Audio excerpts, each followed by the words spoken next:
আমরা শুনছিলাম ফরিদপুর যে সংসদীয় আসন আছে সেখানে রাজনৈতিক দলগুলোর যারা মনোনীত প্রার্থী আছে তাদের প্রত্যাশা প্রতিশ্রুতির কথা।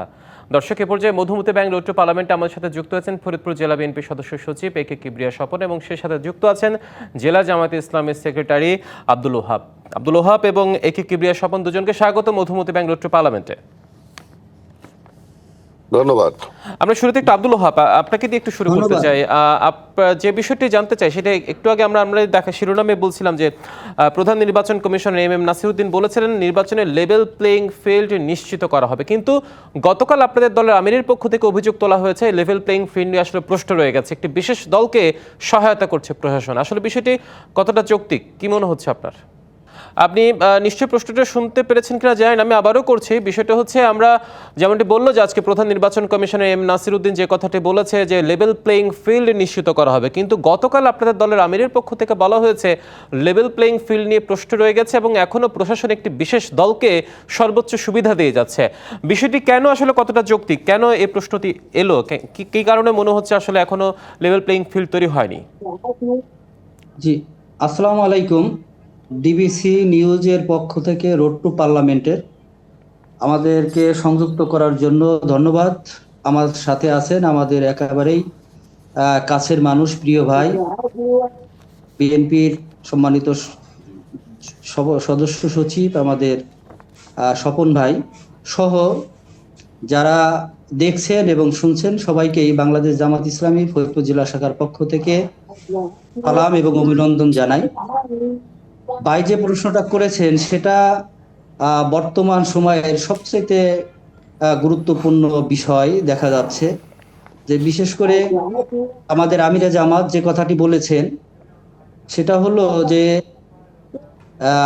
একটা দলের প্রধান আসার পরে প্রশাসন যেভাবে তার দিকে ঝুঁকে পড়েছে এবং পরিবেশ যেভাবে তার দিকে যাচ্ছে, সাধারণ মানুষের মধ্যেও ঠিক একই ধরনের একটা কথা সর্ব অবস্থায় বিরাজমান, যে প্রশাসন সর্বক্ষেত্রে যে সবাইকেই সমানভাবে দেখা, সেই দেখার ক্ষেত্রে প্রতীয়মান হচ্ছে যে একটা দিকে প্রশাসন কেন যেন ঝুঁকে যাচ্ছে। সেই অবস্থার প্রেক্ষিতে আমাদের আমিরে জামাত বলেছেন যে আসলে এখানে লেভেল প্লেইং ফিল্ড তৈরি করার ক্ষেত্রে প্রশাসনের সবাইকে সমান চোখে দেখার যে দৃষ্টিটা, সেই ক্ষেত্রে কিছুটা হলেও ব্যাহত হচ্ছে। তারই প্রেক্ষাপটে আমাদের আমিরে জামাত যে কথাটা বলেছেন সেই সেই সেই বিষয়টাই পরিলক্ষিত হচ্ছে। এমনকি আপনি একটু লক্ষ্য করতে পারবেন যে আমাদের তফসিল এর সময় আমাদের যে ক্যান্ডিডেটরা তারা মনোনয়নপত্র জমা দিয়েছিল, সেখানে আমাদের সাজেদুর রহমান সালেহীন ভাই, সে কুড়িগ্রামের, তার একই ব্যাপারে অন্যান্য জায়গার ক্যান্ডিডেট তাদেরকে বৈধ ঘোষণা করা হয়েছে, আমাদের সেখানে একই সমস্যার ক্ষেত্রে তাকে অবৈধ ঘোষণা করা হয়েছে। এবং অনেক জায়গায় এই বিষয়গুলো পরিলক্ষিত হচ্ছে। সুতরাং এই বিষয়গুলো যদি আমরা চিন্তা করি তাহলে পরে দেখা যাচ্ছে যে প্রশাসন একটা দলের দিকে ঝুঁকে পড়ার কারণেই মূলত আমিরে জামাতের যে কথাটা সেটার বাস্তবেই যেন সত্যতার প্রকাশ করছে বা সত্যতা সেখানে দেখা যাচ্ছে।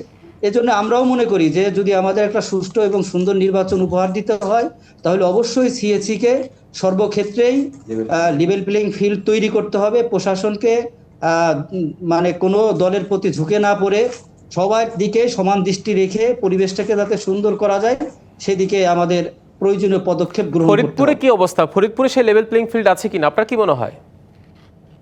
ফরিদপুরের ক্ষেত্রেও আমাদের ঠিক বিষয়টা এমনটাই পরিলক্ষিত হচ্ছে যে আমাদের সংসদীয় আসন 1, 2, 3, 4-এর ক্ষেত্রে, বিশেষ করে 4 নং সংসদীয় আসনে, সেইখানে আমার অনেকটাই প্রশাসনকে একটা দলের পক্ষপাতিত্ব বা দলের দিকে ঝুঁকে পড়ার বিষয়টা। কোন দল সেটি? আসলে একটি দল বিশেষ দল বলা হচ্ছে, কোন দল? লেভেল প্লেইং ফিল্ডের ক্ষেত্রে আমাদের অনেকটাই মনে হচ্ছে যে এখানে level playing field. Abdul Wahab, আসলে দলটির নামটি কি, মানে কোন দল? মানে আপনারা বারবার বলছেন বিশেষ দল, কোন দল বা দলটার নামটা কি আপনারা বলতে পারবেন? আমাদের বলতে গেলে জাতীয়তাবাদী বিএনপি, যেটা বিএনপির দল, সেই ক্ষেত্রে প্রশাসনের একটা ঝোঁক বা নিশ্চয়ই, প্রবণতা অর্থাৎ আমরা বলতে দেখতে পাচ্ছি। চাচ্ছেন যে তাদেরকে একটু মানে বেশি স্পেস দেওয়া হচ্ছে নির্বাচনের ক্ষেত্রে, আপনাদের এই অভিযোগটা আছে, তো লেভেল প্লেইং ফিল্ডটা নিশ্চিত করা হচ্ছে না। নিশ্চয়ই আমরা এই প্রশ্নের উত্তর জেনে নেব। একে কিবরিয়া স্বপন, আপনি নিশ্চয়ই শুনেছেন আব্দুল ওহাব বলেছে বেশ কিছু অভিযোগ তাদের আছে, লেভেল প্লেইং ফিল্ড নেই এবং প্রশাসন আপনাদেরকে বাড়তি সুবিধা দিচ্ছে। কতটা যৌক্তিক আসলে, কি মনে হচ্ছে আপনাদের? লেভেল প্লেইং ফিল্ড কি আদৌ আছে? আপনাদের দলের কি মনে হয়? ধন্যবাদ, ধন্যবাদ ডিবিসি কর্তৃপক্ষকে। আসলে আমার বন্ধু যে কথাটি বলেছেন, এই কথাটির সাথে আমি একেবারেই একমত না। আমরাও চাই যে লেভেল প্লেইং ফিল্ড তৈরি হোক, আমরাও চাই। আমরা চাই যে প্রশাসন যেন কোনো একজন প্রার্থীর পক্ষে পক্ষে কাজ না করুক, আমরাও চাই। কিন্তু এই ধরনের অভিযোগ করে আসলে নির্বাচনকে প্রশ্নবিদ্ধ করার একটা প্রশ্নবিদ্ধ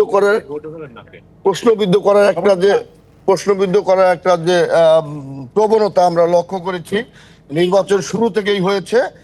আমার মনে হয় যে এই ধরনের প্রশ্নটা হলো নির্বাচনকে প্রশ্নবিদ্ধ করার একটা ষড়যন্ত্র। আপনারা জানেন যে নির্বাচন তফসিল ঘোষণার আগে থেকেই একটি মহল, যারা বাংলাদেশের গণতান্ত্রিক একটা নির্বাচিত সরকার চায় না, যারা চায় যে অনির্বাচিত সরকারই থাকুক, গণতন্ত্রকে ব্যাহত করার জন্য তারা নানা চক্রান্ত করেছে, নানা ষড়যন্ত্র করেছে। আজকের এই নির্বাচন পরিবেশ নিয়ে প্রশ্ন তোলা তারই একটা অংশ বলে আমি মনে করি। তবে আমি মনে করি যে নির্বাচনের লেভেল প্লেইং ফিল্ড এখনো আছে এবং আগামী দিনেও থাকে। সেটাই আমরাও দাবি করব যে লেভেল ফিল্ড, কারো দল, কোনো বিশেষ দল। অর্থাৎ আপনারা মনে করছেন জামাত যে অভিযোগটা বলছেন আপনারা সেই অভিযোগটার পক্ষে মত নেই, অর্থাৎ আপনারা বলছেন লেভেল প্লেইং ফিল্ড আছে। আরেকটি বিষয়, আপনাদের দীর্ঘদিনের জোট সঙ্গে ছিল মানে আব্দুল ওহাব, দীর্ঘদিনের জোট সঙ্গে ছিল জামায়াত ইসলামী। সেই জামায়াত ইসলামী এখন আপনাদের রাজনীতির মাঠে প্রতিপক্ষ হয়ে দাঁড়িয়েছে, কতটা চ্যালেঞ্জিং বলে মনে হচ্ছে আপনাদের কাছে? দেখেন, আমরা গণতান্ত্রিক সংগ্রামে আমরা একে অপরের সাথে মিলেমিশে আমরা আন্দোলন করেছি, সংগ্রাম করেছি। এখন নির্বাচনের মাঠে আমরা আমাদের প্রত্যেক দলেরই ম্যানিফেস্টো নিয়ে, প্রত্যেক দলের আদর্শ নিয়ে আমরা কাজ করছি। এখানে কেউ প্রতিপক্ষ বলে আমরা মনে করি না। আমরা মনে করি আমরা সকলেই গণতান্ত্রিক সংগ্রামের সহযোগী। সেখানে জনগণ ঠিক করবে যে কাকে ভোট দিবে, কাকে ভোট দিবে না। তবে বছরের দীর্ঘ আন্দোলন সংগ্রামে বিএনপি নেতৃত্বে একটি গণঅভ্যুত্থানের জন্য বিএনপি সবচেয়ে বেশি রক্ত বেশি অংশ করেছে। আমরা মনে করি জনগণের প্রতি আমার আস্থা আছে, জনগণ আমাদেরকে মূল্যায়ন করবে, এটাই আমরা বিশ্বাস করি। নিশ্চয় আপনি থাকুন আমাদের সাথে। আব্দুল ওহাব শুনলেন একে কিবরিয়া স্বপন যে কথাগুলো বললো, আপনাদের অভিযোগটা তিনি আসলে বললেন যে আসলে সত্য নয়, লেভেল প্লেইং ফিল্ড তাতে আছে। কিন্তু আরেকটি বিষয় আছে, সেটি আমরা জানি যে বিগত দিনে নির্বাচনী পরিসংখ্যানগুলো তাকালে আমরা দেখতে পাচ্ছি সেই আসনে আসলে জামাতের কোনো আসন পায়নি আমরা পরিসংখ্যান, কিন্তু 5 তারিখ পরিবর্তিত প্রেক্ষাপটের পর সেই ফরিদপুরের আসনগুলো আপনারা কতটা সেখানে মানুষের কাছে যেতে পেরেছেন, এবং লেভেল প্লেইং ফিল্ড ছাড়া অন্য কোনো চ্যালেঞ্জ মাঠে আপনাদের আছে বলে মনে করছেন কিনা?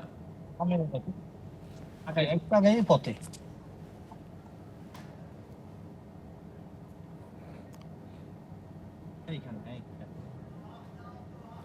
জনাব আব্দুল ওহাব, আপনার কাছে প্রশ্ন করেছি, সেটি হচ্ছে বিগত দিনের নির্বাচনী পরিসংখ্যানগুলো আমরা তাকালে দেখতে পাই সেখানে জামায়াত ইসলামী সংসদ সদস্য নির্বাচিত হতে পারেনি, কিন্তু 5 তারিখ পরিবর্তিত প্রেক্ষাপটের পর মাঠ কতটা আপনাদের নিয়ন্ত্রণে আছে, সেই মাঠে আপনারা কতটা সাড়া পাচ্ছেন, আর লেভেল প্লেইং ফিল্ডের অভিযোগ ছাড়া অন্য কোনো চ্যালেঞ্জ আপনাদের সামনে আছে কিনা নির্বাচন ঘিরে?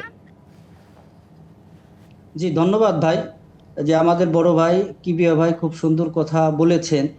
আসলে বাস্তবিকভাবে আমরা একসাথেই ভাইয়ের সাথে দীর্ঘদিনের সংগ্রাম আন্দোলনের মাধ্যমেই ৩৬ জুলাইয়ের প্রেক্ষাপটের পরিবর্তে একটা সুন্দর পরিবেশ পেয়েছি। আমরা সেখানে সবাই, আমরা কেউ কারো প্রতিপক্ষ নয়, প্রতিদ্বন্দ্বী হতে পারি। সুন্দর পরিবেশের মধ্য দিয়ে ফরিদপুর আমাদের দীর্ঘদিন যাবৎ সবারই সুন্দর সহ অবস্থান আছে। আমরা রাজনৈতিক মত পার্থক্য থাকতে পারে, কিন্তু আমাদের ভিতরে সুন্দর সম্পর্ক নিয়ে আমরা বসবাস করি। এরপরে আমাদের এই নির্বাচনের পরিবেশের ভিতর দিয়ে যে আমাদের নির্বাচনের মাঠ, সেটা উৎসবমুখর পরিবেশেই আমরা আমাদের কাজ চালিয়ে যাচ্ছি, এবং আমরা আমাদের এই 4টে আসনেই আমরা শতভাগ মানুষের কাছে প্রায় আমরা আমাদের মেসেজগুলো পৌঁছে দিয়েছি। স্বতঃস্ফূর্তভাবে মানুষ আমাদেরকে গ্রহণ করছে। আমরা তাদের কাছে আমাদের যে এই পরিবর্তনের যে মেসেজ, আমাদের জেএনজি থেকে শুরু করে একেবারে সর্বস্তরের মানুষ আমাদেরকে আপন করে নিচ্ছে। এবং আমরা আশা করি যে আমাদের এই ফরিদপুর যদি সুন্দর একটা লেভেল প্লেইং ফিল্ড থাকে এবং মানুষ যদি সুন্দর একটা পরিবেশে ভোট দিতে পারে, তাহলে 4টে আসনে ইনশাআল্লাহ বাংলাদেশ জামাত ইসলামী ভালো করবে এবং একটা ভালো ফলাফল নিয়ে আমরা সংসদের 4টে আসনেই আমরা আমাদের প্রার্থী বিজয়ী করে সংসদে প্রেরণ করতে পারবো। এমনই কথা আমরা জনগণের মাঝ থেকে আমরা শুনতে পাচ্ছি। নিশ্চয়, অসংখ্য ধন্যবাদ আব্দুল ওহাব এবং একে কিবরিয়া সমান মধুমতি ব্যাঙ্গালোর টু পার্লামেন্ট এসে যুক্ত হয়ে আমাদের সামনে আপনাদের পর্যবেক্ষণ তুলে ধরার জন্য।